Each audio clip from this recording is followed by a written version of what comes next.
نحمدہ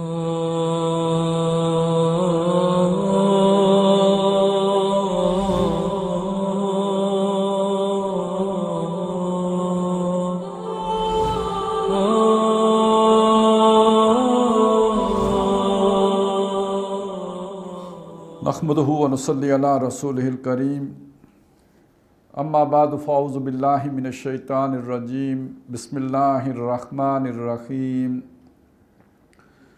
وَلَقَدْ خَلَقْنَا الْإِنسَانَ وَنَعْلَمُ مَا تُوَسْوِسُ بِهِ نَفْسُهُ وَنَحْنُ أَقْرَبُ إِلَيْهِ مِنْ حَبْلِ الْوَرِيدِ إِذْ يَتَلَقَّى الْمُتَلَقِّيَانِ عَنِ الْيَمِينِ وَعَنِ الشِّمَالِ قَعِيدٌ ما يلفظ من قول إلا لديه رقيب عتيد وجاءت سكرة الموت بالحق ذلك ما كنت منه تحيد ونفخ في الصور ذلك يوم الوعيد وجاءت كل نفس معها سائق وشهيد لقد كنت في غفلة من هذا فكشفنا عنك غطاءك فبصرك اليوم حديد وقال قرينه هذا ما لدي عتيد ألقيا في جهنم كل كفار عنيد مناع للخير معتد مريب الذي جعل مع الله إلها آخر فألقياه في العذاب الشديد قال قرينه ربنا ما أطغيته ولكن كان في ضلال بعيد قال لا تختصموا لدي وقد قدمت إليكم بالوعيد ما يبدل القول لدي وما أنا بظلام للعبيد صدق اللہ العظیم۔ رب اشرح لی صدری ویسر لی امری واحلل عقدۃ من لسانی یفقہوا قولی آمین یا رب العالمین۔ سورہ کاف ہمارے زیر مطالعہ ہیں، آیات 16 تا 29 اس وقت آپ کے سامنے تلاوت کی گئی ہیں۔ انہی آیات پر اس سورہ مبارکہ کا درمیانہ اور دوسرا رکوع مشتمل ہے، اور اس رکوع کے جو مضامین ہیں وہ در حقیقت انسانی سفر کے مختلف مراحل ہیں کہ جن کو بیان کیا گیا ہے۔ پہلے رکوع کے مضامین کو تازہ کر لیں کہ انسان کا اس بات پہ تعجب کرنا کہ انہی میں سے ایک خبردار کرنے والا کیوں آیا ہے، اور اس بات کو تقریباً ناممکنات میں سے سمجھنا کہ مرنے کے بعد دوبارہ پیدا کر لیا جائے گا جبکہ انسان مٹی ہو چکا ہوگا۔ اس پر پھر یہ گواہی پیش کرنا اللہ کی طرف سے کہ جس نے پہلی دفعہ بنایا، جس نے یہ آسمان بنائے، زمین بنائی، جس نے تمہارے لیے اناج نکالا، یہ اونچے اونچے تمہارے لیے کھجوروں کے درخت بنائے، جو ان قدرتوں کا حامل ہے اس کے لیے دوبارہ بنانا کیا مشکل ہے۔ ساتھ ہی یہ دھمکی کہ یہ جو تم سے پہلے قومیں گزری ہیں، قوم لوط ہے یا اس سے پہلے قوم عاد ہے یا قوم سمود ہے، انہوں نے بھی تمہاری طرح جھٹلایا تھا اور پھر وہ عذاب سے دوچار کر دیے گئے۔ گویا اگر نہیں مانو گے تو صرف آخرتی کی سزا نہیں ہے، دنیا کی بھی ہلاکت و بربادی ہے۔ اس لیے کہ رسولوں کے باب میں اللہ کی یہ سنت ہے کہ رسول کے ذریعے سے جب اتمام حجت کرایا جائے اور اس کے بعد کوئی قوم نہ مانے تو پھر اسے چھوڑا نہیں جاتا، پھر اسے ہلاکت کے عذاب سے دوچار کیا جاتا ہے۔ اور آخر میں پھر یہ سوال کھڑا کر دیا کہ کیا ہم پہلی دفعہ بنا کے تھک گئے ہیں کہ دوبارہ نہیں بنا سکیں گے؟ یعنی یہ ہے اصل میں پہلے رکوع کے مضامین کا خلاصہ۔ اب اس کے بعد یہ جو دنیا کی زندگی ہے، پھر اس کے بعد اگلے مراحل ہیں، ان سب کا ایک نقشہ ہے، ایک تصویر کشی ہے، مختلف مراحل کو ایک ایک دو دو جملوں میں بیان کیا گیا ہے۔ اب سب سے پہلے آج کا منظر ہے۔ ہر کوئی جو شخص جب زندہ ہوتا ہے تو وہ سمجھتا ہے کل کائنات میں ہی ہوں، اور معلوم ہوتا ہے نہ اس سے پہلے کوئی تھا، جو تھے وہ بزرگ تھے، ان کو اتنی باتوں کی سمجھ نہیں تھی، آنے والے ابھی بچے ہیں ان کو بھی کوئی اتنی سمجھ نہیں ہے، تو جو کچھ ہے وہ میں ہی میں ہوں، اور گویا سارا جو بھی ہے مدار زندگی کا میرے ہی گرد گھوم رہا ہے۔ تو عام طور پر ہر آدمی اسی موج میں ہوتا ہے، اسی سوچ میں ہوتا ہے، اسی سوچ میں بلکہ کہنا چاہیے مگن ہوتا ہے، اسی میں گم ہوتا ہے۔ تو اس کیفیت کے بارے میں ایک بات کہی گئی اللہ تعالیٰ کے، ایک طرف وہ قدرتوں کا بیان ہو گیا پچھلے رکوع میں، اب یہاں پہ جو بات کہی گئی ہے وہ ذرا بڑی اہم ہے۔ پہلی آیت ہے جو آیت نمبر 16، فرمایا وَلَقَدْ خَلَقْنَا الْإِنسَانَ، اور بے شک ہم نے انسان کو بنایا۔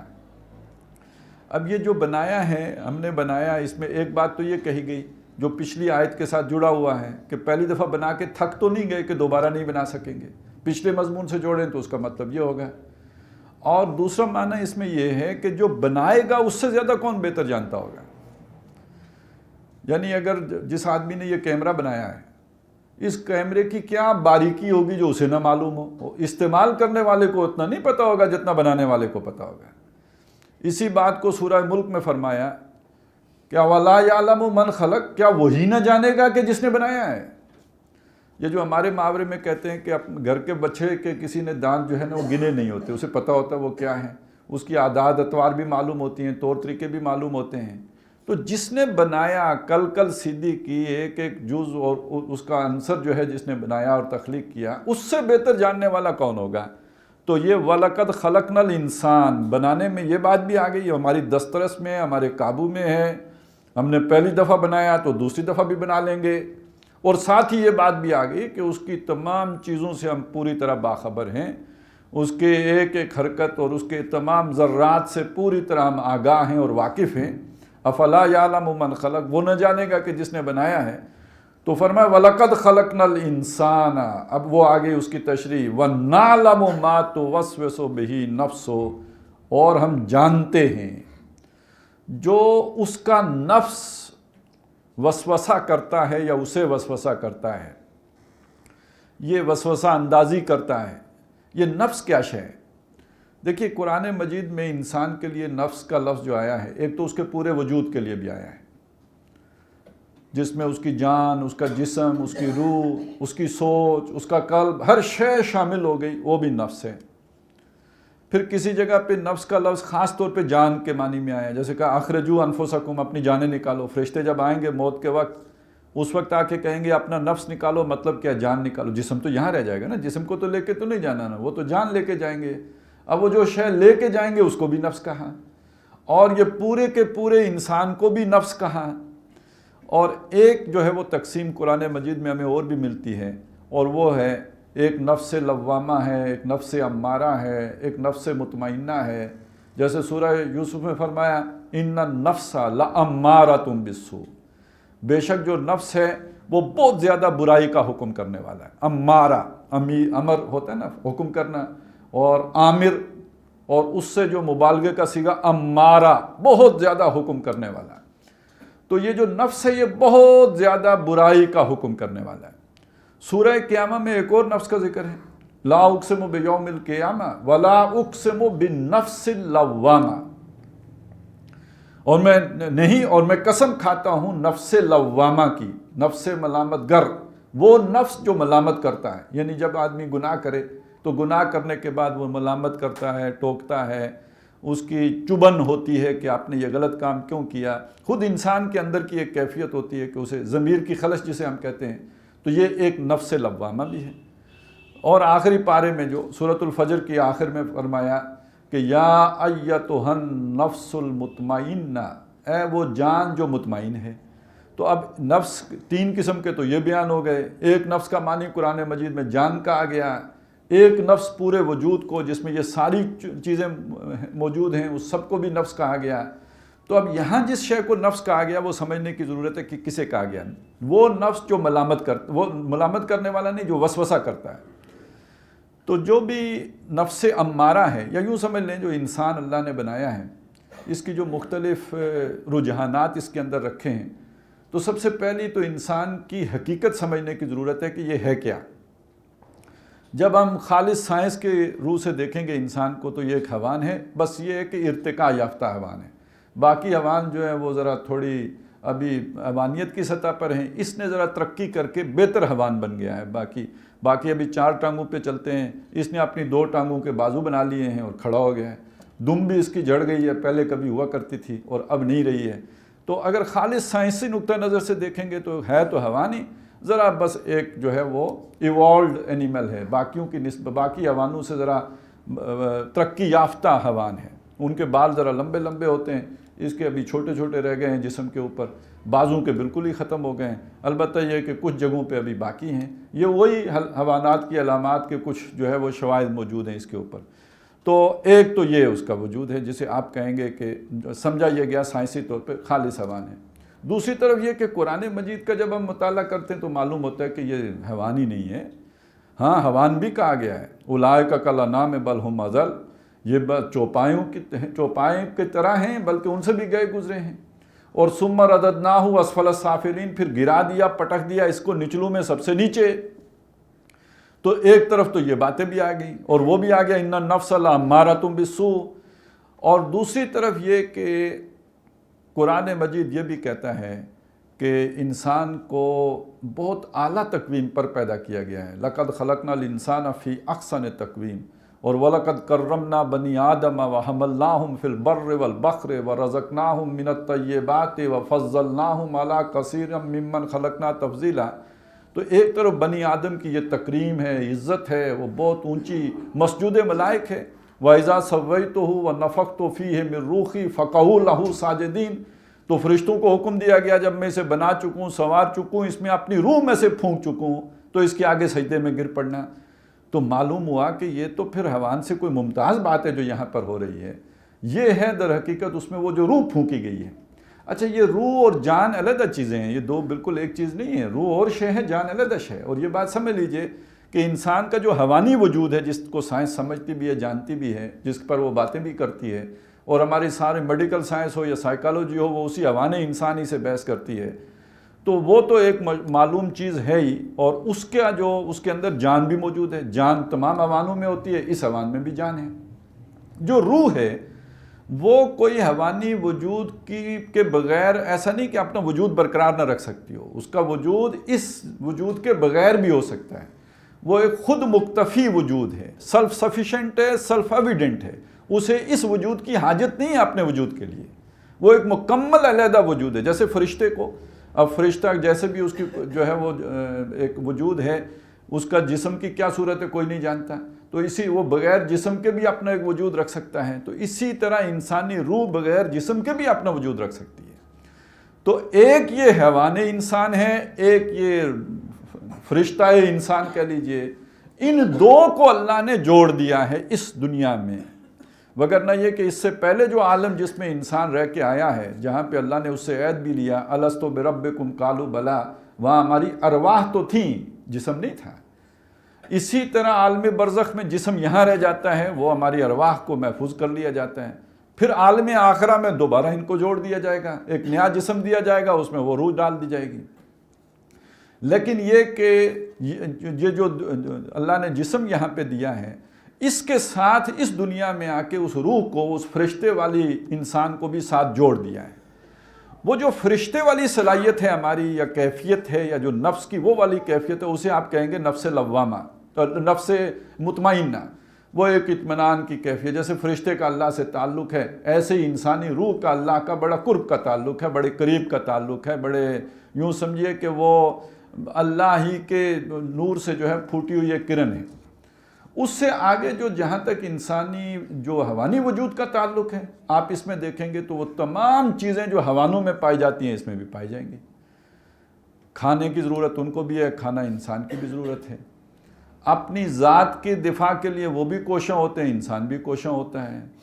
اپنی نسل کی بقا کے لیے حیوان بھی جو ہے وہ اپنی جو بھی جبلتیں ہیں انہیں بروئے کار لاتے ہیں، انسان بھی اپنی جبلتوں کو بروئے کار لاتا ہے، نسل پالتا ہے، اپنی اولاد ہوتی ہے، پھر آگے سلسلہ چلتا ہے۔ تو وہ تمام عادتیں جو حیوانوں میں پائی جاتی ہیں وہ ساری انسانوں میں بھی پائی جاتی ہیں، بلکہ یہ کہ چونکہ حیوانوں میں شعور اور ادراک اور عقل نہیں ہوتی، لہٰذا وہ کوئی منصوبے نہیں بناتے، لیکن انسان تو منصوبے بھی بناتا ہے اپنی جبلتوں کے لیے۔ اب یہ جو انسان کا یہ حیوانی وجود ہے، اس کا تعلق ہے جسے ہم نے نفس امارہ کے ساتھ جوڑا ہے، حکم کرنے۔ اب دیکھیں، ایک کوئی بھی بھوک کی جبلت ہے، آپ کو بھوک لگی، تو اب اس جبلت کا تقاضا کیا ہے کہ پیٹ میں کچھ بھریں، جو بھرنا ہے وہ حلال ہے حرام ہے، اس سے جبلت کا کوئی واسطہ نہیں ہے۔ اچھا چیز تو حلال ہے لیکن ذریعہ حلال ہے یا نہیں؟ مثلا بکری تو کھا سکتے ہیں حلال چیزیں، لیکن یہ کہ بکری اگر چوری کی ہو تو اخلاقی طور پر وہ حرام ہو گئی۔ لیکن یہ کہ ہماری جبلت کو اس سے کوئی غرض نہیں ہے کہ یہ حلال ذریعے سے آئی ہے یا حرام ذریعے سے آئی ہے، یا جو چیز ہم کھا رہے ہیں وہ خود حلال ہے یا حرام ہے، اس سے جبلت کا کوئی غرض۔ جیسے عوام کو اس کی کوئی تمیز نہیں، ایسی انسانی جبلت کو بھی اس کی کوئی تمیز نہیں۔ نفس امارہ کا تو یہ ہوگا کہ جی آپ کھاؤ، اسی طرح اپنی جنسی ضرورت ہے جیسے چاہو پوری کرو۔ چنانچہ جو لوگ اس معاملے میں کسی آسمانی ہدایت کو ماننے کے لیے تیار نہیں ہے تو آپ کو معلوم ہے ان کے ہاں پھر یہ چیزیں اسی طرح چلتی ہیں، سیکس فری سوسائٹی ہوتی ہے۔ وہ تو حوانوں ہی پر قیاس کرتے ہیں کہ حوانوں پر کوئی پابندیاں نہیں ہیں تو ہمارے اوپر کیوں پابندیاں ہوں۔ تو گویا جو نفس امارہ ہے وہ انسان کی وہ حوانی سطح ہے، اس کی ضرورتیں، اس کی نیڈز، اس کی ایپیٹائٹس، یہ جو چیزیں ہیں ان سے بحث کرتا ہے، اور ان کے اندر ٹینڈنسی ہوتی ہے خدا کا حکم توڑنے کی۔ اب یہ جو نفس انسانی ہے اس کو یعنی یہ جو حوانی، اس نفس کو اس روحانی یا نورانی نفس کے ساتھ جو جوڑا گیا ہے، یہ کیسے جوڑا گیا یہ ہمیں نہیں معلوم ہو پا رہا۔ وَمَا أُوتِيتُم مِّنَ الْعِلْمِ إِلَّا قَلِيلًا، تمہیں علم نہیں دیا گیا مگر تھوڑا دیا گیا ہے۔ اس روح کی حقیقت کو سمجھنا اور پھر اس روحانی وجود اور اس حیوانی وجود کا آپس میں جو اتصال ہوا ہے اس کو سمجھنا، پھر وہ مقام کون سا ہے جہاں روح انسانی کو رکھا گیا ہے، یہ بڑے مشکل بات ہے۔ بلکہ یہ کہ ہم بڑا سائنس ترقی کر گئی، علم بہت آگے بڑھ گیا، لیکن ابھی تک ہم جان کا جو منبع ہے وہ نہیں معلوم کر سکے۔ ابھی تک یہ نہیں پتہ چلا کہ جان کہاں پائی جاتی ہے، کہ جہاں سے نکل جائے تو پورے جسم سے نکل جاتی ہے، وہ انگوٹھے سے نکلے تو سب نکل جاتی ہے، دل سے نکلے تو نکل جائے، کہاں سے شروعات ہوتی ہے کہاں اختتام ہوتا ہے یہ کوئی پتہ ہی نہیں۔ نیند کا تو نہیں پتہ چلا کہ آدمی کون سا بٹن بند ہوتا ہے تو سو جاتا ہے اور کب کھلتا ہے تو وہ بیدار ہو جاتے ہیں، ابھی تک کوئی یہ معلوم نہیں ہو پایا۔ تو اس اعتبار سے بہرحال ہمارا علم بہت محدود ہے۔ روح کی بات کو سمجھنا تو اور بھی مشکل ہو گیا، اور ان کے اتصال کو سمجھنا جہاں پہ ان کا جوڑ ہوا ہے یہ اور زیادہ مشکل بات ہے۔ اب ہوتا کیا ہے کہ جو بھی وہ کوئی نقطہ ہے جسے کہتے ہیں نا کہ ان دونوں کا جوڑ ہے، وہاں اثرات پڑتے ہیں دونوں کے۔ ایک یہ جو نفس امارہ ہے یا جو حوانی ضرورتیں ہیں، ان کے تقاضے آ رہے ہیں، سگنل آ رہے ہیں، آؤ بھئی ہمیں یہ چیز ضرورت ہے، یہ چیز ضرورت ہے، یہ چاہیے، یہ چاہیے۔ ادھر وہ جو نورانی یا روحانی وجود ہے اس کے اپنے سگنل بھی آ رہے ہیں۔ یہ جو جوڑ کی جگہ جہاں کنیکٹ ہو رہا ہے، اس کو کہا اب یہ ایک تو وہ قلب ہے نا جو دھڑکن کا کام کرتا ہے، خون پمپ کرتا ہے۔ ایک قلب وہ ہے جس کی حالت بدلتی رہتی ہے۔ قلب کے اصل مطلب ہی جس کی حالت تبدیل ہوتی رہے، کسی ایک حالت میں نہ رہے، جس کے اندر یکسانی نہ ہو، جس کے اندر ہر وقت تغیر ہو۔ اسی سے ایک لفظ آتا ہے انقلاب، یعنی تبدیلی۔ آسان ترجمہ اس کا تبدیلی ہوگا، لیکن یہ کہ انقلاب کا مطلب کیا؟ پلٹ دینا، بدل دینا، تبدیل کر دینا۔ تو اسی سے سمجھ لیجئے قلب وہ کہ جس کی حالت بدلتی رہے، ایک حالت میں نہ رہے، یعنی جس پر کبھی انسان کا نفس امارہ اثر انداز ہو جائے اور کسی وقت اس کے اوپر نفس مطمئنہ اثر انداز ہو جائے، وہ کبھی دائیں کبھی بائیں، کبھی دائیں کبھی بائیں، ہر وقت وہ حالت تغیر میں رہے۔ الا یہ کہ کوئی کسی کو زیادہ جو ہے اللہ تعالیٰ ایک طرف یکسو کر دیں، حنیف بنا دیں، اور وہ جو ہے وہ مطمئن نفس کی طرف ہو جائے۔ اور اسی کے برعکس بھی ہو سکتا ہے، ایک اور قسم کا نفس مطمئنہ بھی ہو سکتا ہے جو امارہ پہ مطمئن ہو جائے، کہ جو برائی پر جس کو اطمینان ہو جائے اور اس کے ضمیر کی چبن ختم ہو جائے، جسے قرآن مجید کہتا ہے ختم اللہ علی قلوبہم وعلی سمعہم وعلی ابصارہم غشاوہ، وہ گویا اس کے اندر وہ چبن ختم ہو گئی، نفس لوامہ نے ورکنگ کرنا چھوڑ دی، اب اس کے اوپر گویا مہر ہو گئی ہے۔ اب برائیاں کرتے ہوئے اسے اطمینان رہتا ہے، برائی کرنے سے اس کے اندر کوئی چبن نہیں ہوتی، کوئی اس کا ضمیر اسے ملامت نہیں کرتا، اسے کوئی رکاوٹ پیش نہیں آتی، کوئی شرم نہیں آتی، کوئی حیا نہیں آتا، وہ بالکل اپنے اطمینان کے ساتھ برائی کرتا چلا جاتا ہے۔ وہ جب مہر ہو جاتی ہے تو پھر یہ کیفیت ہو جاتی ہے۔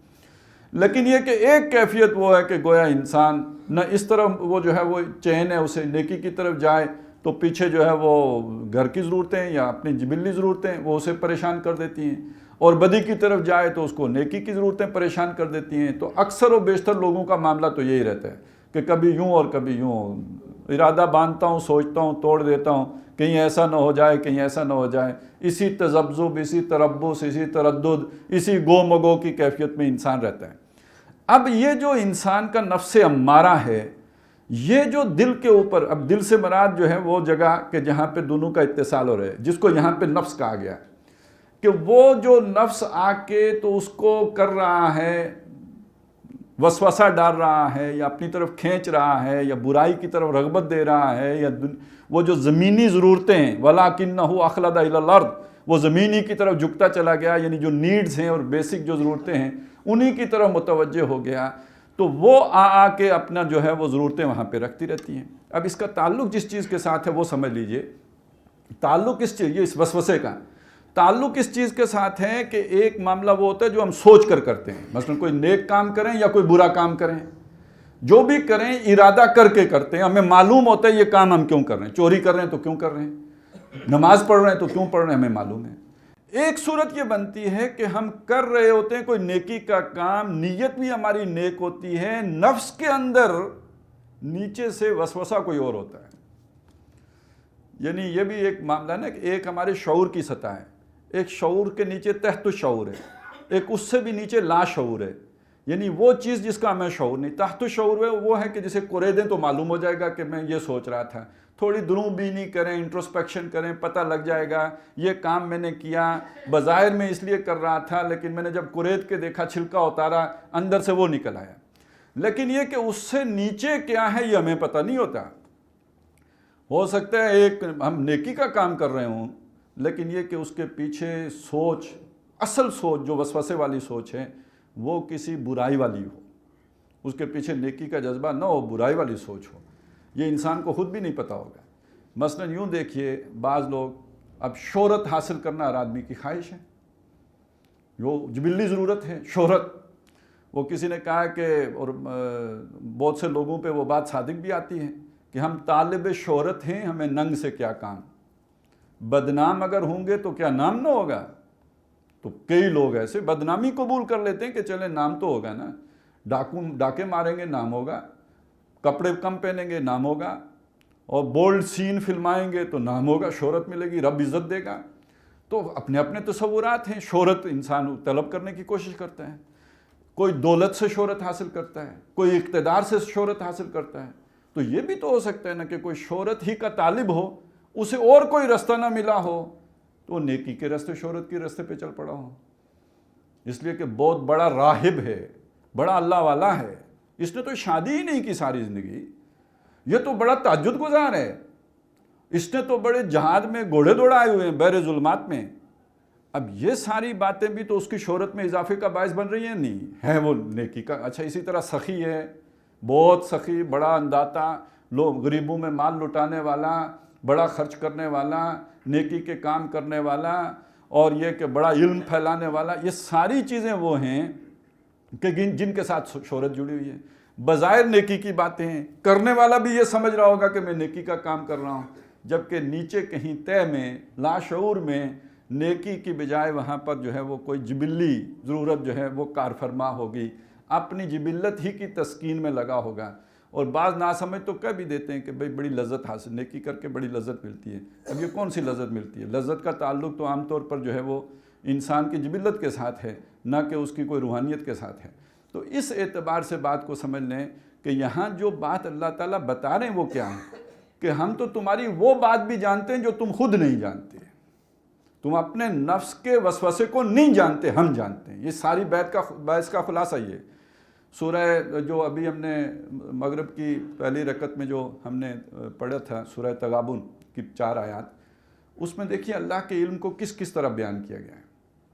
وَهُوَ بِكُلِّ شَيْءٍ عَلِيمٌ، پہلی بات یہ کہی گئی، وہ ہر شے کا اسے علم حاصل ہے، بات مکمل ہو گئی۔ لیکن ساتھ ہی پھر یہ کہ یعلم ما فی السماوات والارض ویعلم ما تسرون وما تعلنون، وہ جانتا ہے جو کچھ آسمانوں میں ہے، جو کچھ زمین میں ہے۔ یہ بھی پورا ہو گیا تھا بات، لیکن اس میں پھر اضافہ کیا جو تم ظاہر کرتے ہو، جو تم چھپاتے ہو، اس کو بھی جانتا ہے۔ اب یہاں آ کے بات ختم نہیں کی، آگے فرمایا واللہ علیم بذات الصدور، وہ واقف ہے اس سے جو سینوں نے چھپا کے رکھا ہوا ہے، جو سینوں نے چھپا کے رکھا ہوا ہے وہ تم پر بھی ظاہر نہیں ہے، وہ لاشعور کی وہ باتیں جو تم نہیں جانتے، ظاہر ہے جو تم ظاہر کرو گے یا چھپاؤ گے وہ تو تم جانتے تو ہوگے نا. میں نے جو چھپا لیا میں نے سوچ کے چھپایا, ارادہ کر کے چھپایا, مجھے معلوم ہے میں نے کیا چھپایا. میں نے جو ظاہر کیا اس کا بھی مجھے پتہ ہے, لیکن ایک تو وہ بھی ہو سکتا ہے جو اس کا مجھے خود نہ پتہ ہو, اس سے میں خود واقف نہ ہوں. اور قرآن مجید نے خاص طور پر منافقین کے ضمن میں یہ بات بار بار کہی ہے, وَلَٰكِن لَا يَعْلَمُونَ وَلَٰكِن لَا يَشْعُرُونَ أَلَا إِنَّهُمْ هُمُ الْمُفْسِدُونَ وَلَٰكِن لَا يَشْعُرُونَ. یہی فسادی ہیں لیکن انہیں اس کا شعور نہیں ہے. أَلَا إِنَّهُمْ هُمُ السُّفَهَاءُ وَلَٰكِن لَا يَعْلَمُونَ. یہی در حقیقت بے وقوف ہیں لیکن اس کا انہیں علم نہیں ہے. تو یہ کون سا یہ بے وقوفی, یہ جو فساد, اپنے تئیں تو وہ سمجھ رہے ہیں ہم اچھا کام کر رہے ہیں, لیکن وہ غلط کام کر رہے ہوتے ہیں, اس کا انہیں شعور نہیں, ادراک نہیں. ان کے اپنے فہم کے مطابق وہ بات کوئی اور ہوتی ہے, حقیقت کے اعتبار سے کوئی اور ہوتی ہے. تو یہاں اس سارے مضمون کو اس ایک جملے میں سمو دیا گیا کہ وَنَعْلَمُ مَا تُوَسْوِسُ بِهِ نَفْسُهُ, اور وہ ہم جانتے ہیں جو اس کا نفس اسے وسوسہ اندازی کرتا ہے, اس کے دل میں خیال ڈالتا ہے. وَنَحْنُ أَقْرَبُ إِلَيْهِ مِنْ حَبْلِ الْوَرِيدِ. اب اس سے اگلی بات کہہ دی گئی, اور ہم قریب تر ہیں اس سے, اس کی رگے جان سے بھی. یعنی انسان کے لیے جو سب سے زیادہ قربت کی شے ہو سکتی ہے اس کی رگے جاں ہے نا, جو بالکل اس کا یوں سمجھے انر پارٹ سمجھ لیں اس کو, رگے جاں, جس کا پتہ ہی نہیں رگے جاں. ابھی ہم نے کہا جاں کہاں پہ ہوتی ہے پتہ ہی نہیں ہے, لیکن یہ کہ آپ کا جو یوں سمجھے مرکز جان ہے یا مرکز وجود ہے, جہاں جان ہے اس جگہ کو بھی ہم جانتے, اس سے بھی زیادہ قریب ہیں انسان کے. یہ سب سے زیادہ اقرب ہونے کی طرف اشارہ ہے. یعنی جہاں ایک معنی تو اس کا سادہ یہ کر لینا, نہ اس کے ماں باپ, اس کی اولاد, اس کی بیوی یا جو بھی اس کا جوڑا ہے وہ اس کے اتنے قریب نہیں ہوتے جتنا ہم اس کے قریب ہیں, اور تعلق کے اعتبار سے یہ معنی ہو جائے گا. اور دوسرا یہ کہ ایک تو صفاتی طور پر بھی, اور یہ کہ بہرحال اللہ تعالیٰ ہی ہے جو بھی کون و مکان میں, تو وہ ہر اعتبار سے انسان سے اتنا قریب. اور یہاں خاص طور پہ اس تناظر میں بات کی گئی کہ تم ہم سے بھاگ کدھر سکتے ہو, تم سمجھ رہے ہو ہم مٹی میں گم ہو جائیں گے, ہم تو تم سے تمہاری رگے جان کے بھی زیادہ قریب ہیں. ہم تمہیں کھونے نہیں دیں گے کہ تم کھو جاؤ, گم ہو جاؤ, کہیں ضائع ہو جاؤ, ہمیں پتہ ہی نہ چلے. ہم تو تم سے اتنے قریب ہیں. یہ تھی آیت نمبر 16. اور اس میں در حقیقت اس زندگی کے حوالے سے جو انسان اور اللہ کا تعلق ہے, ایک تو علم کے اعتبار سے اور ایک قربت کے اعتبار سے, اس کو بیان کر دیا گیا. اب ساتھ ایک اور چیز ہے جس کا ہمیں نہیں پتا, لیکن بتایا گیا کہ اللہ نے ایک نظام رکھا.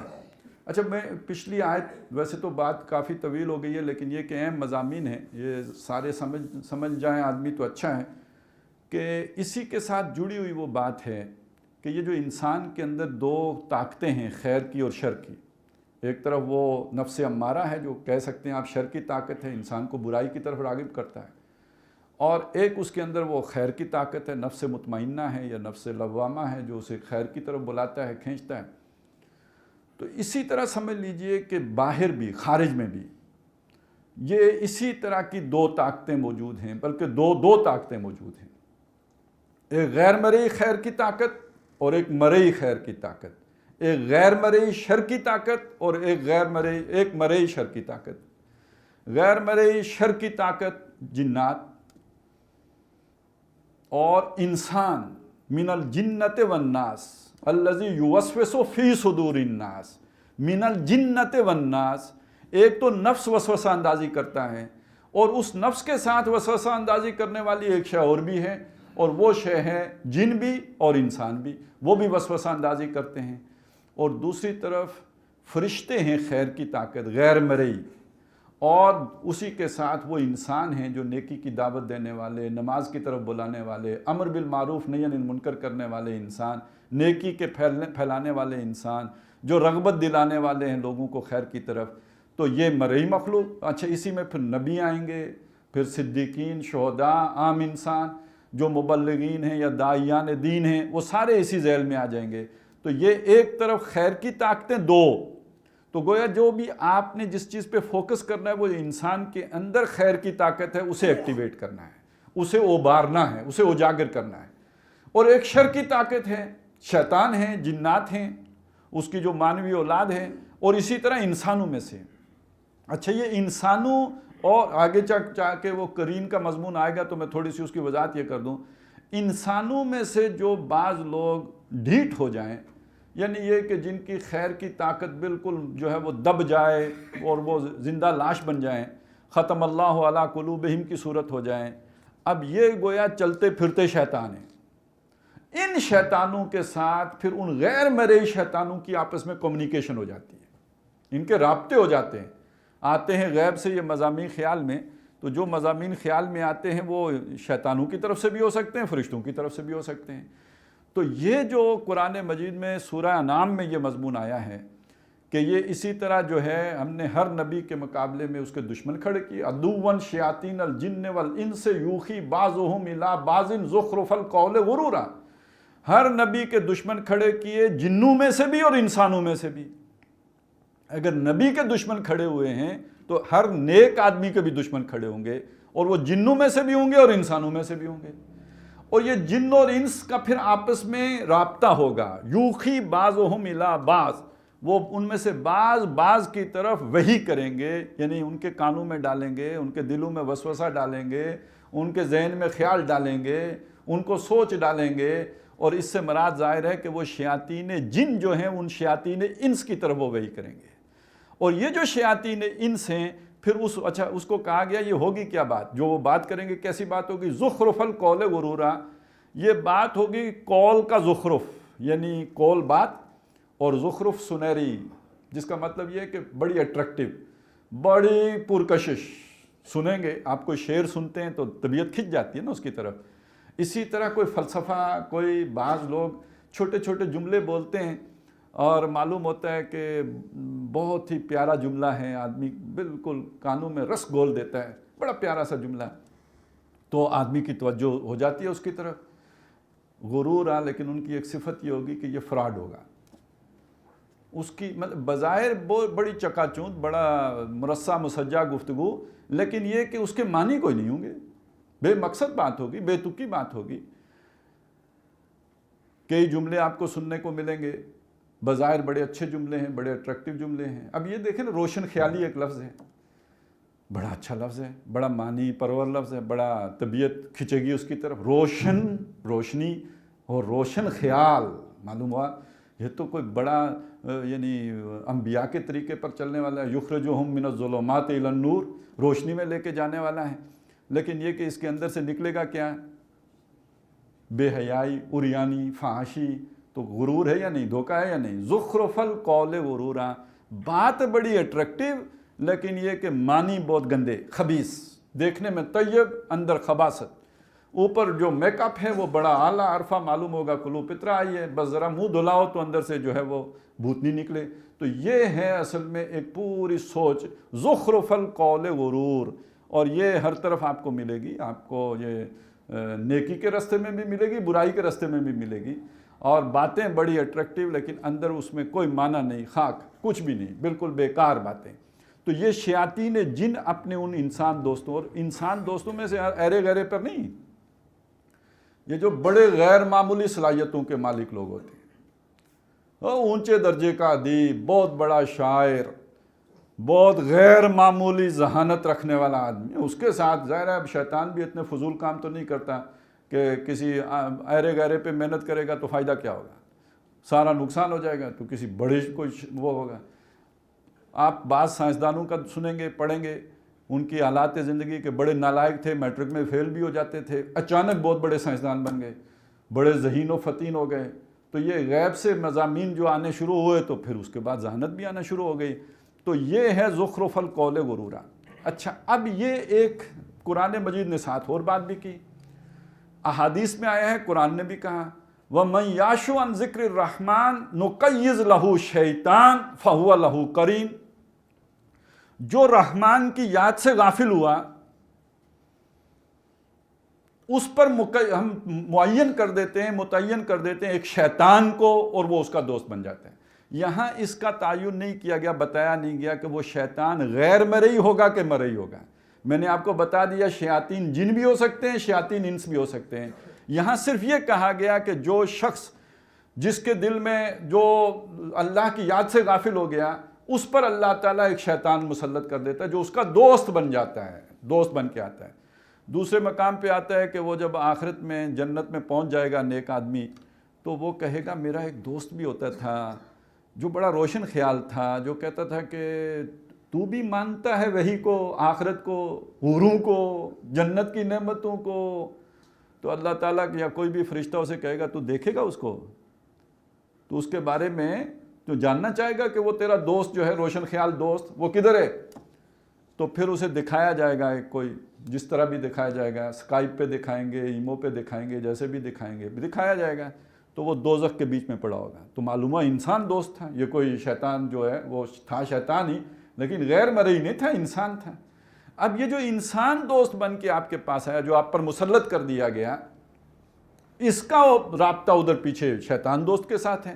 یہ مضمون سورہ حامیم سجدہ میں آیا ہے کہ وہ ہم نے نقیض لہم القرانا، ان پر ہم نے قرانا مقیض کر دیے، ان کے اوپر تعینات کر دیے، اور فزینوا بین ایدیہم وما خلفہم، جو ان کو مزین کر کے دکھاتے ہیں، جو ان کے سامنے اور جو ان کے پیچھے مزین کر کے دکھاتے ہیں، وہی زخرف القول غرورا، یعنی الٹے کام ان سے کرواتے ہیں، اور ان الٹے کاموں کو بڑا ڈیکوریٹ کر کے، بہت ہی دلربا بنا کر، پرکشش بنا کر، بڑا اٹریکٹیو بنا کر ان کے سامنے پیش کرتے ہیں۔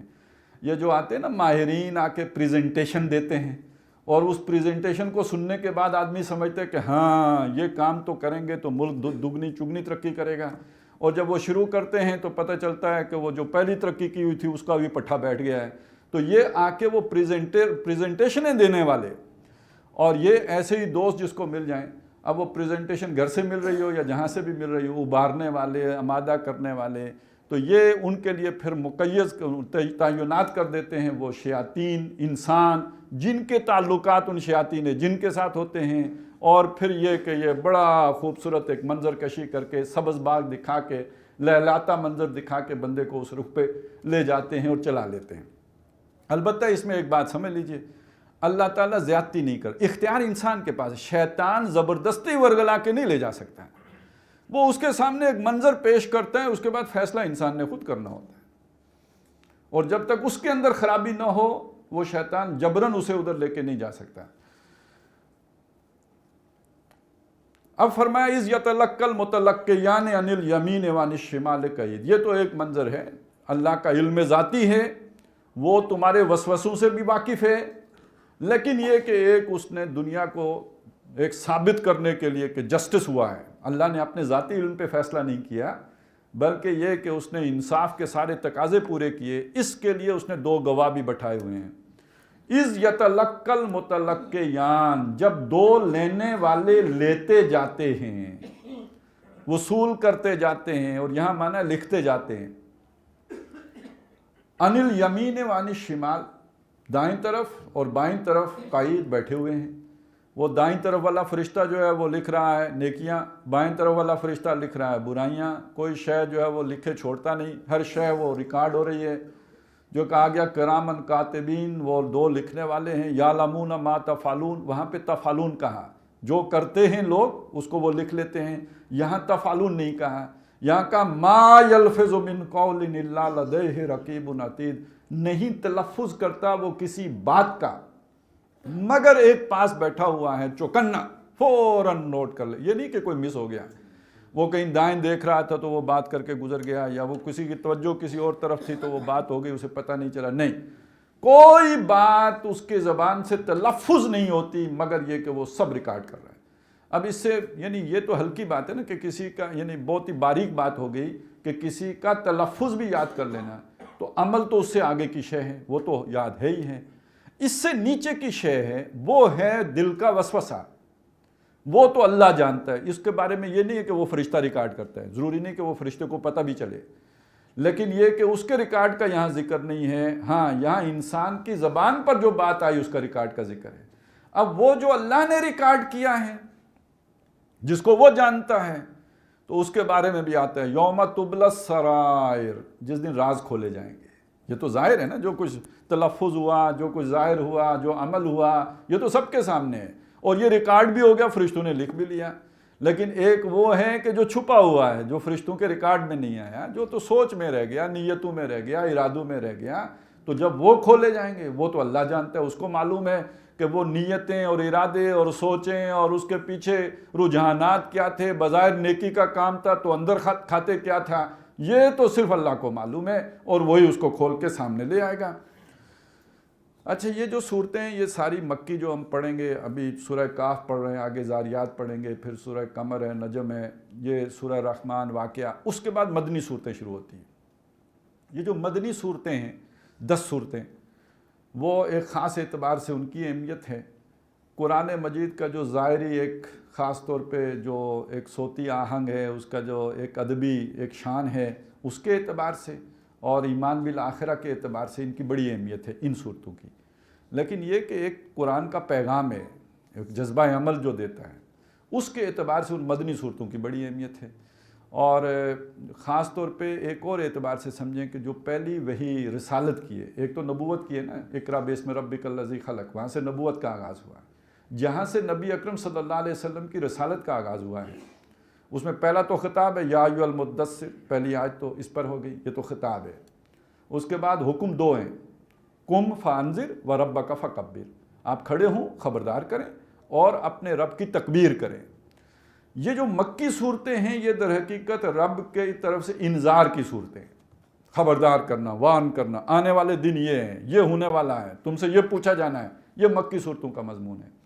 مدنی صورتوں میں تکبیر آیا ہے، لِیَقُومَ النَّاسُ بِالْقِسْطِ، سورہ حدید، پھر سورہ مجادلہ میں حزب اللہ حزب الشیطان کا ٹکراؤ ہے، پھر سورہ صف ہے، اس میں ارسل رسولہ بالہدیٰ ودین الحق لیظہرہ علی الدین، یہ تکبیر رب کو بڑا کرو، رب کا قول بڑا ہو جائے، رب کا کلمہ اونچا ہو جائے، لِتَکُونَ کلمۃ اللہ ہی العلیٰ، وہ تکبیر رب کی صورتیں ہیں۔ ان کے مضامین کے اندر بھی ایک ربط ہے۔ اب ذرا یہ نوٹ کیجئے، ما یلفظ من قول الا لدیہ رقیب عتید، کوئی بات آدمی تلفظ نہیں کرتا مگر ایک لکھنے والا لکھ رہا ہے۔ سورہ مجادلہ کا نوٹ کیجئے، ما تکون نجوی من ثلاثۃ الا هو رابعہم ولا خمسۃ الا هو سادسہم ولا ادنی من ذلک ولا اکثر الا هو معہم اینما کانوا، جہاں بھی وہ نجوہ کر رہے ہوتے ہیں وہ ان کے ساتھ ہوتا ہے۔ نجوہ کیا ہے؟ سرگوشی میں بات کرنا، چپکے سے بات کرنا، اشارے میں بات کرنا، کنارے ہو کر بات کرنا، یہ سارا نجوہ میں آ جائے گا۔ تو گویا اس کے اندر بھی ایک بڑا آپس میں ربط و تعلق ہے، ایک جوڑ ہے، اور اس کا جو نجوہ میں اگر تو مخالفت ہو رہی ہے اللہ کے رسول کی، فرشتہ نوٹ کر رہا ہے، یہ نہ سمجھو کہ وہ اللہ کے سامنے پیش نہیں ہوگا اور یہ تم نے چپکے سے بات کی۔ اور اسی میں ایک بات اور ہے، اذا جاؤک حیوک بما لم یحیک بہ اللہ، اے نبی جب وہ آپ کے پاس آئے، وہ منافقین، انہوں نے آ کے آپ کو دعا دی ان الفاظ میں جن میں اللہ نے نہیں سکھائی۔ السلام علیکم کی جگہ السلام علیکم کہا۔ ان کا جو دل میں بغض تھا، جو نفرت تھی، جو عداوت تھی، جو دشمنی تھی، وہ جو غیظ و غضب تھا کہ انہوں نے ہماری دنیا ڈبو دی، انہوں نے ہمارے جو ہے وہ سارے کیریئر برباد کرا دیے، انہوں نے ہمارا تجارت اور تعلقات منقطع کر دیے۔ اب یہ جو غیظ و غضب تھا، اور کوئی رستہ نہیں ملا تو اس نے الفاظ کی صورت اختیار کی نا، کہ سلام کی جگہ سام کہنا، یعنی سلامتی کی دعا دینے کی بجائے موت کی بد دعا دینا۔ اب یہ ان کے اندر کا جو ہے وہ خوب سے باطن ظاہر ہوا الفاظ کی صورت میں۔ تو ما یلفظ من قول الا لدیہ رقیب عتید، یہ نہ سمجھو تم نے کہہ دیا اور فارغ ہو گئے، تو یہ ایک لکھنے والا جو ہے وہ لکھ رہا ہے اس بات کو، اور جو تمہارے دل میں ہیں اس کو بھی رب جانتا ہے، تو وہ بھی اس سے پوشیدہ نہیں۔ تم یہ نہ سوچو، اس لیے کہ اسی میں یہ آتا ہے کہ جب وہ یہ بات کہتے ہیں تو اس کے بعد سوچتے یہ ہیں، لولا یعذبنا اللہ بما نقول، جو کچھ ہم نے کہا اس پر ہمیں اللہ نے سزا کیوں نہیں دی، ہمیں جو ہے اس نے عذاب میں کیوں نہیں دوچار کیا؟ تو حسبہم جہنم، وہ عذاب انہیں ادھر ملنا ہے، دوزخ ان کے لیے کافی ہے۔ دنیا دارالامتحان ہے، یہاں موقع ملتا ہے، آپ جتنی کرتوتیں مرضی کریں اور آپ کو جو ہے چھٹی ملتی ہے، رسی دراز ہوتی چلی جاتی ہے، اس لیے کہ ان قیدی متین، میری جو ہے وہ چال بڑی مضبوط ہے، میں پکڑوں گا، وہ تو پکڑ تو آخرت میں ہونی ہے۔ وَجَاءَتْ سَكْرَةُ الْمَوْتِ بِالْحَقِّ، اب آ گیا وہ منظر، یہاں تک سارا دنیا ہے۔ اس دنیا میں یہ جان لو، سمجھ لو کہ تمہاری ہر بات ہم ریکارڈ کر رہے ہیں، تمہارا وسوسہ بھی ہمارے علم میں ہے، ہم تمہاری رگے جان کے بھی قریب ہیں، ہم نے 2 تمہارے اوپر الچی بھی بٹھا کے رکھے ہوئے ہیں جو تمہارا سارا ریکارڈ محفوظ رکھ رہے ہیں۔ اب اس کے بعد ایک مرحلہ آنا ہے جب موت کی غشی آئے گی، موت کی بے ہوشی آئے گی، جب موت کی کیفیت طاری ہوگی، بالحق، یہ حق ہے۔ اور یہاں حق ہونے کا مطلب کیا ہے؟ یعنی یہ اٹل ہے، حقیقت ہے، شدنی ہے، یہ ہونا ہی ہونا ہے۔ اچھا، موت تو وہ شے ہے کہ جس کا کوئی کافر بھی انکار نہیں کر سکتا، کوئی دہریہ بھی انکار نہیں کر سکتا۔ یہ وہ شے ہے کہ جو یوں سمجھیے کہ ہر ایک کی گھٹی میں پڑی، اس کا تو انکار ہو ہی نہیں سکتا۔ موت سب سے اٹل حقیقت، سب سے واقعی حقیقت، اصل حقیقت، جس کا کوئی انکار نہیں۔ لیکن دوسری طرف انسان کی سطح پر یہ وہ شے ہیں کہ جس کو انسان سوچنے کے لیے بھی تیار نہیں، خیال آ بھی جائے تو خیال کو جھٹک دیتا ہے۔ میں نے کئی دفعہ یہ بات کی ہے، میری سنی ہوئی بات ہے، ایک دفعہ نہیں کئی بار سنی ہے۔ بچے ہوتے ہیں نا، بچے ان کو اتنا احساس نہیں ہوتا، وہ بات کہہ دیتے ہیں جو سچ ہو، جو حقیقت کے قریب ہو، انہیں کہنے میں باک نہیں ہوتا ہے۔ مشہور ہے، کسی بچے نے بادشاہ کے بارے میں کہہ دیا تھا، بادشاہ نے کپڑے نہیں پہنے ہوئے تھے، کسی کو جرت نہیں ہوئی بادشاہ کو کہے کہ بغیر کپڑوں کے ہے۔ بچے نے دیکھا، انہیں کہا بادشاہ بغیر کپڑوں کے، تو بچے کو تو کوئی مسئلہ نہیں۔ تو بچہ، اس نے دیکھا دادا مر گئے، دادی مری، فلانے مرے، تو اس نے کہیں ماں باپ کو بھی کہہ دیا کہ ایک دن مرنا ہے۔ انہوں نے کہا نہیں بچے، بری بات زبان پہ نہیں لاتے، مرنا بری بات، تو مرنا ہمیشہ بری بات لگتی ہے۔ عجیب انسان ہے، خود کندھے پہ اٹھا کے لے جا کے دفنائے گا، وقتی طور پہ ایک جھرجھری بھی آ جائے گی، محسوس ہوگا کہ یار یہ بس یہی کچھ ہے زندگی، لیکن پھر کہیں جو ہے نا تحت شعور میں یہی ہوگا کہ میں نے نہیں مرنا ہے، مجھ سے یہ ٹلتی ہی رہے گی۔ اب اس حقیقت کو بیان کیا، ذالک ما کنت منہ تحید، یہ وہ شے ہے جس سے تو بچتا ہی رہا، جس کا خیال بھی دل میں نہیں لانا چاہتا تھا، سوچ میں بھی جسے نہیں رکھتا، آ بھی جائے تو جھٹک دیتا تھا، یہ تو نے سوچا ہی نہیں، اس کے بارے میں کبھی خیال ہی نہیں کیا۔ اب یہ ایک مرحلہ گزر گیا ہے۔ اب دیکھیے دنیا تھی، دنیا میں یہ وہ ہو رہا تھا جو ہمیں نہیں نظر آتا، فرشتے ریکارڈ کر رہے ہیں، اللہ تعالیٰ ہمارے سارے چیزوں سے واقف ہے۔ اس کے بعد موت آ گئی، موت کے بعد جتنے کروڑوں سال سوئے رہے یا جو بھی جس کیفیت میں بھی رہے، یہ حیات برزخی کی، اس کے بعد اگلا منظر، وہ اگلا منظر کیا ہے؟ وَنُفِخَ فِي الصُّورِ، پھونک ماری گئی سور میں۔ اور یہ پھونک ماری گئی ماضی کا صیغہ ہے، اس لیے کہ یہ تو ہونا ہی ہونا ہے۔ ماضی تو وہی ہوتا ہے نا جو ہو چکا ہو، یعنی سمجھو کہ ہو گیا، اس کے ہونے میں کوئی شک نہیں ہے، یہ پکی بات ہے۔ اب وہ ایک آواز آئے گی، وہ یہ اصل میں اس کو یوں سمجھیں کہ جیسے سیٹی بجاتے ہیں نا فوجی، صبح سیٹی بجی سارے فالن ہو گئے، آ کے پریڈ گراؤنڈ میں موجود ہوئے، تو فرشتہ سیٹی بجائے گا، وہ سیٹی کا نام سور ہے، تو وہ پھونکا جائے گا جب اس میں سارے مردے اٹھ کھڑے ہوں گے۔ کوئی لمبا کوئی کھکھیڑ مول نہیں لینا پڑے گا کہ کوئی فیکٹری لگائیں گے، پھر تمہارے ڈی این اے لے کے آئیں گے، پھر انہیں پروسیس کریں گے، پھر ایک ایک کی کلوننگ کریں گے۔ وہ یہاں پہ ایک سیٹی بجے گی، سارے اٹھ کھڑے ہوں گے، وَنُفِخَ فِي الصُّورِ ذَلِكَ يَوْمُ الْوَعِيدِ، یہ وہ دن تھا جس کا وعدہ ہے۔ وہ جس دن کا وعدہ کیا گیا وہ آن کھڑا ہوا آنکھوں کے سامنے۔ اب وہاں کا منظر کیا ہوگا؟ وہاں کا منظر ہے جسے بیان کیا کہ وَجَاءَتْ كُلُّ نَفْسٍ مَعَهَا سَائِقٌ وَشَهِيدٌ، ہر جان آئے۔ اب یہاں نفس کا مطلب کیا ہوا؟ وہاں نفس کا مطلب تھا وہ جو بھی وسوسہ کرنے والا نفس ہے، نفس امارہ۔ یہاں نفس کا مطلب کیا ہوا؟ انسان۔ تو اب ہر جان آئے گی، ہر انسان آئے گا، ہر آدمی آئے گا، مرد ہو یا عورت، معاہا اس کے ساتھ ہوگا سائقن ہانکنے والا، و شہیدن گواہ بننے والا۔ یہ سائق اور شہید کون ہے؟ ایک رائے ہے کہ وہی دونوں فرشتے ہیں، وہ جو لکھنے والے تھے۔ وہ جو نیکیوں والا فرشتہ ہے وہ شہید بن گیا، گواہ بن گیا، اور یہ جو فرشتہ تھا برائیاں لکھنے والا، یہ سائق بن گیا، یہ دھکا دینے والا بن گیا۔ اصل میں ایک ہوتا ہے قائد، ایک ہوتا ہے سائق، دونوں کھینچتے ہیں، لیکن ان میں فرق ہے۔ قائد وہ ہوتا ہے جو آگے جا کے پیچھے کھینچ کے ساتھ لے کے چلے، لیڈر، آگے آگے چلنے والا، پچھلوں کو اپنے ساتھ کھینچ کے لے جانے والا، یہ قائد ہے۔ اور سائق وہ ہوتا ہے کہ جو خود پیچھے ہو، آگے والے کو دھکا دے دے کے لے کے جا رہا ہو، تو جو اڑی کرے نہ چلے تو اس کو پھر پیچھے ہی سے دھکا دینا پڑتا ہے نا۔ تو جو ویسے چل رہا ہو تو اس کو آگے آدمی رہ کے اس کو لیڈ کرتا ہے، لے کے چلتا ہے، وہ پیروی کرتا ہے، فالو کرتا ہوا پیچھے آتا ہے۔ تو یہ تو ہو گیا قائد، لیکن وہ ہے جو سائق، جو پیچھے سے دھکا دے کے لے کے جائے۔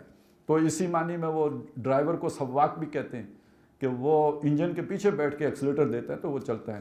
تو یہ ہے در حقیقت سائق۔ تو ایک وہ ہوگا فرشتہ جو اس کے پیچھے ہو کر اسے دھکا دے کے آگے کی طرف لے کے جا رہا ہوگا، اور دوسرا فرشتہ وہ ہوگا کہ جو اس کے ساتھ یا اس کے آگے چل رہا ہوگا، جس کے پاس سارا ریکارڈ اعمال نامہ وہ جو ہے اس کے پاس ہوگا۔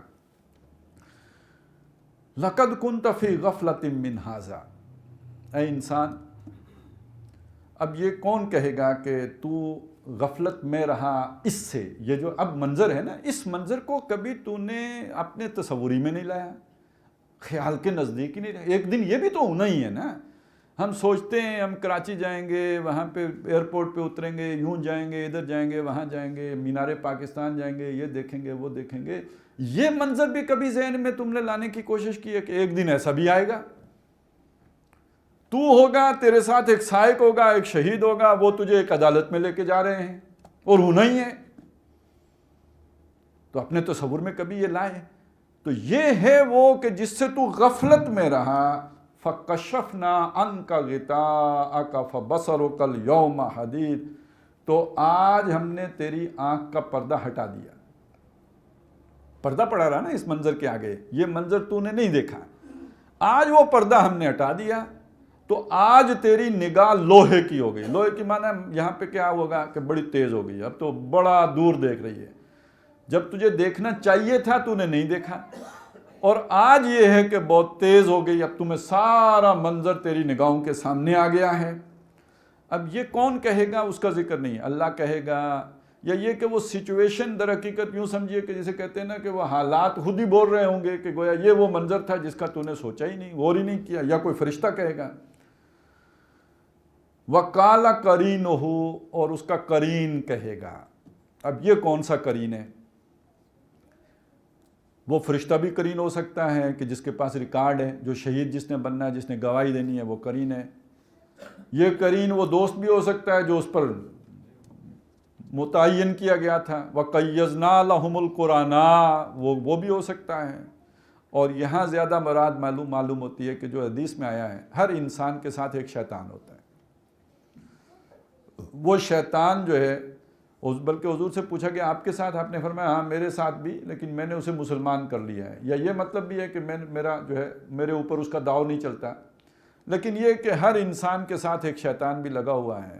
اب وہ شیطان جو اس کا قرین ہے، یا جسے پتہ نہیں حمزات بھی کہتے ہیں یا کیا، جو کچھ بھی ہے، تو وہ اب بولے گا وَقَالَ قَرِينُهُ هَذَا مَا لَدَيَّ عَتِيدٌ، یہ میرے پاس تھا، حاضر ہے، گرفتار کر کے میں لے آیا ہوں۔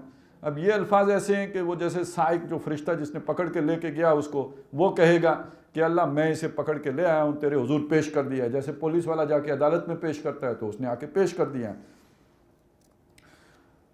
اب اللہ تعالیٰ حکم دیں گے ان دونوں کو، القیا، تم دونوں ڈال دو، فی جہنم، دوزخ میں، کل کفار عنید، ہر ناشکر، کفار یہ مبالغے کا صیغہ ہے، بہت زیادہ ناشکری کرنے والا ہے۔ اب ظاہر ہے جو اللہ کی نعمتوں کو نہ پہچان سکے، دیکھ سکے، اس سے بڑا ناشکرہ کون ہوگا؟ جس نے پالا پوسا، پروان چڑھایا، جس نے ساری ضروریات زندگی باہم پہنچائیں، اس کے لیے اتنا بڑا انتظام کیا، یہ سورج، چاند، ستارے، ہواؤں کا چلنا، بخارات کا اٹھنا، بادلوں کا برسنا، یہ سارا انسان کی زندگی کے لیے کیا گیا۔ جو اس رب رحیم کی نعمتوں کا نہ پہچان سکا، نہ شکر کرنے کا اس میں کوئی مادہ پیدا ہوا، اس سے بڑا ناشکرہ کون ہوگا؟ تو یہ کفار ہے، یہ عام ناشکرہ نہیں ہے، یہ تو بہت بڑا ناشکرہ ہے۔ اور نمبر 2، عنید، دشمن، اناد رکھنے والا۔ اب اناد رکھنے والے ایک تو وہ ہیں مکے میں جو حضور صلی اللہ علیہ وسلم کے ویسے مخالف ہیں، ابو جہل ہے، ولید بن مغیرہ ہے، عتبہ ابن ربیعہ ہے، یہ اس طرح کے منافقین، مخالفین، معاندین۔ ایک وہ اناد رکھنے والے ہیں جو مدینے میں آ کے بنے ہیں۔ یہ فیصلہ کرنا بڑا مشکل ہے کہ زیادہ بغض دلوں میں کس کے ہے۔ وہ یہود جو ہیں مدینے میں بیٹھے ہوئے، وہ جو اپنی انگلیاں چبا رہے ہیں غیظ و غضب میں، موتو بغیظکم جنہیں کہا گیا، اور وہ منافقین کہ جو اپنے بس پڑتے ہر سازش کر رہے ہیں مگر ان کا بس نہیں چلتا، تو زہر کھلانے کی کوشش کر رہے ہیں، دعائیں کر رہے ہیں، حملے کر رہے ہیں، لیکن یہ کہ یریدون لیطفئوا نور اللہ بافواہہم، سازشوں کے ذریعے سے، اپنی منہ کی پھونکوں سے، وہ کانا پھونسیوں سے، سرگوشیوں سے، اور اپنے کوئی بھی ہڈن ایجنڈے لے کر چلنے سے، اس حد تک تو وہ کر رہے ہیں، لیکن یہ اور دشمنی بھی رکھ رہے ہیں، بغض بھی ہے دلوں کے اندر، اسی لیے تو بددعائیں دے رہے ہیں، لیکن یہ کہ سامنے آ کے دشمنی نہیں کر رہے ہیں۔ تو یہ جیسے بھی دشمن ہے، جو بھی جس کے دل میں دشمنی ہے یا جس کی ظاہری دشمنی ہے، ان سب کو دوزخ میں ڈالو۔ مناع للخیر، منع کرنے والا خیر سے۔ اور ایک معنی اس کا یہ کیا گیا ہے کہ خیر کو روکنے والا، یعنی یہ کہ خیرات نہ کرنے والا، صدقہ نہ کرنے والا، مال و دولت نہ خرچ کرنے والا، سخاوت نہ کرنے والا، یعنی بخیل اور کنجوس، یہ معنی بھی کیے گئے ہیں۔ اور یہ بھی کہ نیکی کے رستے سے روکنے والا، کوئی شخص اگر ایمان کی طرف آ گیا ہے تو اس کو گمراہ کرنے والا، اس کو بھٹکانے والا، اس کو غلط رستے پر دباؤ سے لے کے جانے والا، یا دلیل سے ورگلانے والا، یا جھوٹ سے جو ہے اس کو بدراہ کرنے والا، یہ سارا مناع للخیر ہے۔ معتد، حد سے نکلنے والا، یہ تعدی یعنی سرکشی اور طغیانی اور مخالف، اور جسے بغاوت، اور مریب، ایسا شک میں پڑا ہوا شخص کہ جس کو یقین کی کیفیت حاصل نہیں۔ ایک ہوتا ہے نا یقین،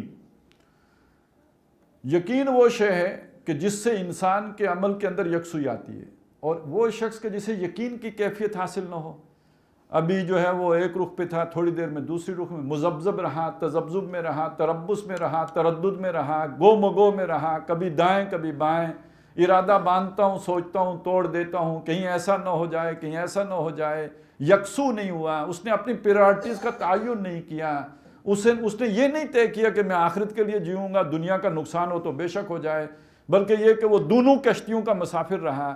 تو یہ ڈواڈول آدمی، یہ گویا ہر وقت حالت شک میں رہا۔ اور آج جس دنیا میں ہم جی رہے ہیں، اس میں کہتے ہیں حتمیت کوئی شے نہیں ہے، یہاں تو ہر وقت بڑے بڑے اصول بدلتے رہتے ہیں، سچ اور جھوٹ کے معیار بدلتے رہتے ہیں، کسی شے میں گویا حتمیت چھوڑی، یہ ریب کی کیفیت ہے۔ تو وہ ایک مریب کیفیت، ریب کی کیفیت میں رہا۔ الذی جعل مع اللہ الہا آخر، وہ کہ جس نے اللہ کے ساتھ اوروں کو بھی الہ بنا کے رکھا، یعنی یہ نہیں کہ اس نے اللہ کا انکار کیا، اللہ کو مانا، اللہ کا اقرار کیا، اس کو تسلیم کیا، اس کو رب مانا، لیکن یہ کہ درجہ الہ پر کچھ اوروں کو بھی بٹھا کے رکھا، کچھ احکام اللہ کے مانے تو کچھ اپنے نفس کے مانے، کچھ نفس امارہ کے تقاضے پورے کرتے ہوئے اللہ کو پیٹھ پیچھے رکھ دیا، کوئی لذات کام و دہن میں اللہ کی جو ہے وہ احکام کی نافرمانی کی۔ تو اس کا مطلب ہے افرأیت من اتخذ الہہ ہواہ، آپ نے دیکھا اس شخص کو جس نے اپنی خواہش نفس ہی کو اپنا الہ بنا کے رکھ لیا۔ ایک الہ یہ ہے، ایک وہ ہے کہ جس نے کوئی فرعون کی مانی، کوئی الہ کی مانی، اس لیے کہ فرعون بھی ناراض ہو جائے تو ٹھیکے نہیں دیتا۔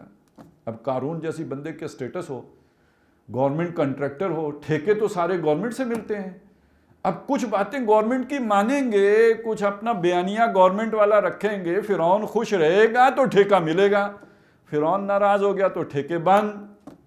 لہٰذا آپ کے موقف میں شدت نہیں ہونی چاہیے موسیٰ والی، یہ تو موسیٰ والی شدت بڑا خطرناک کام ہے، ذرا تھوڑا بندے کو ماڈریٹ ہونا چاہیے، وہی حتمیت کی نفی۔ تو وہ کہ جس نے خدا کے ساتھ اوروں کو بھی معبود بنا کے رکھا، فَأَلْقِيَاهُ فِي الْعَذَابِ الشَّدِيدِ، تو تم دونوں فرشتے اسے سخت عذاب میں ڈال دو، دوزخ کے سخت عذاب میں ڈالو۔ قَالَ قَرِينُهُ، کہے گا اس کا ساتھی، اب یہ ذرا اس کو نوٹ کیجئے، رَبَّنَا مَا أَطْغَيْتُهُ، اے میرے رب میں نے اس کو گمراہ نہیں کیا، میں نے اس کو طغیانی پہ آمادہ نہیں کیا، میں نے اس کو نہیں ابھارا، وَلَٰكِنْ كَانَ فِي ضَلَالٍ بَعِيدٍ، بلکہ یہ خود ہی کھلی گمراہی میں پڑا تھا۔ اب اصل میں یہاں پہ بیچ میں کچھ مسنگ ہے جو بیان نہیں کیا گیا، آپ سوچیں گے تو سمجھ میں آئے گا۔ مسنگ کیا ہے؟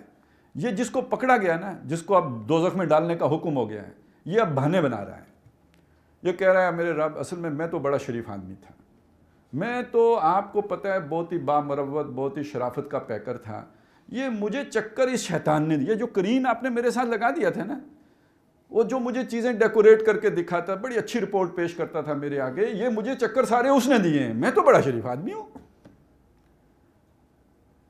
یہ کمزور لوگوں کا مسئلہ یہ ہوتا ہے، وہ غلطی کر کے اون نہیں کرتے، وہ ہمیشہ اپنے ارد گرد ایسے رکھتے ہیں کہ ان کے اوپر ڈالو، وہ سارے جائیں بھاڑ میں، میری جان بچ جائے، بیوی پکڑو، یہ میرا جو ہے نا وہ رشتہ دار پکڑو، بیٹا پکڑو، سب کو دوزخ میں ڈالو، ثم ینجی، مجھے میں بچ جاؤں، باقی جائیں سارے دوزخ میں۔ تو یہ جو سوچ ہوتی ہے، وہ کہتے ہیں یہ کل جن سے دوستی تھی، جن کے یارانے تھے بڑے پختہ، جنہیں چھوڑنے کے لیے نہیں تیار، آج کریں ربا سارا جرم اس کا ہے، اس نے مجھے ورگلایا تھا، اس نے مجھے گمراہ کیا تھا، اللہ کہے گا اچھا اب جب یہ بات وہ کہے گا تو وہ جس پہ آ رہی ہوگی وہ پھر سچ اگلے گا، اے اللہ یہ بات اس طرح نہیں ہے، مسئلہ یہ ہے کہ یہ خود اندر سے فراڈیا تھا، اسے نظر آیا کہ میں اوپر سے جو ہے اس کے مطلب کا ہوں، اس لیے اس نے یہ میری بڑی پیٹھ ٹھونکتا تھا، یہ کہتا شاباش جو تم نے مجھے سمجھایا، مجھے تو کبھی سوجا ہی نہیں تھا، تو میں نے اسے گمراہ نہیں کیا، یہ خود کھلی گمراہی میں پڑا ہوا تھا۔ اللہ کہے گا چھوڑو یہ بکواس، قالا فرمائے گا اللہ تعالیٰ لا تختصموا لدی، میرے پاس یہ بحث و نزاع مت کرو، مت جھگڑو، مت آرگو کرو، وقد قدمت الیکم بالوعید، میں نے تمہیں خبردار کر دیا تھا، میں نے تمہیں ڈراوا پہنچا دیا تھا، میرے رسول آئے تھے جنہوں نے تمہیں سمجھا دیا تھا، کسی کی مت نہیں ماری گئی تھی، کوئی کسی کو گمراہ نہیں کر سکتا تھا، اگر کوئی شر کے دائی تھے جنہوں نے تمہیں جو ہے کوئی منظر ایسا دکھا دیا کہ جس میں تم بہ گئے، وہاں خیر کے دائی بھی تو موجود تھے کہ جنہوں نے تمہیں نیک رستہ بھی دکھایا تھا، تم نے ان کی دشمنی مول لے لی، تم نے انہیں اپنا دشمن سمجھا، تم سمجھے کہ یہ مجھے تنگ کرنے کے لیے آ گئے ہیں، میرے آرام کو بےقل کرنے کے لیے آ گئے ہیں، تو ہم نے تمہارے پاس اپنی جو ہے وہ ڈراوا اور خبردار کرنا پہنچا دیا تھا۔ اور ایک بات سن لو، ہمارے ہاں فیصلہ ایک دفعہ ہوتا ہے، یہاں کوئی اپیل نہیں کی جا سکتی، نظر ثانی کی اپیل، یہ جاؤ سپریم کورٹ اسلام آباد میں ہے، وہ وہاں جا نہیں سکتے، اب ہمارے ہاں کوئی نظر ثانی نہیں ہے، ما یبدل القول لدی، ہمارے ہاں بات تبدیل نہیں ہوتی، ایک فیصلہ ہے، ایک بار ہے، ما یبدل القول لدی وما انا بظلام للعبید، اور ایک بات اور بھی ہے، میں اپنے بندوں کے لیے ظلم کرنے والا نہیں ہوں، ہمارے ہاں فیصلہ مبنی بر عدل ہوتا ہے، ایسا نہیں کہ کسی چاپلوس نے آ کے باتیں کر کے ہم سے کوئی فیصلہ لے لیا، یہ تو اس طرح کی وکالتیں دنیا میں چلتی ہیں، ہمارے ہاں کسی کرین کی کرانت نہیں چلتی، یہاں پہ تو سارا عدل و انصاف کے مطابق فیصلہ ہوتا ہے اور ہمارے ذاتی علم کی بنیاد پر فیصلہ ہوتا ہے، وما انا بظلام للعبید، اور میں اپنے بندوں کے لیے ظلم کرنے والا نہیں ہوں۔ بارک اللہ لی ولکم فی القرآن العظیم ونفعنی وایاکم بالآیات والذکر۔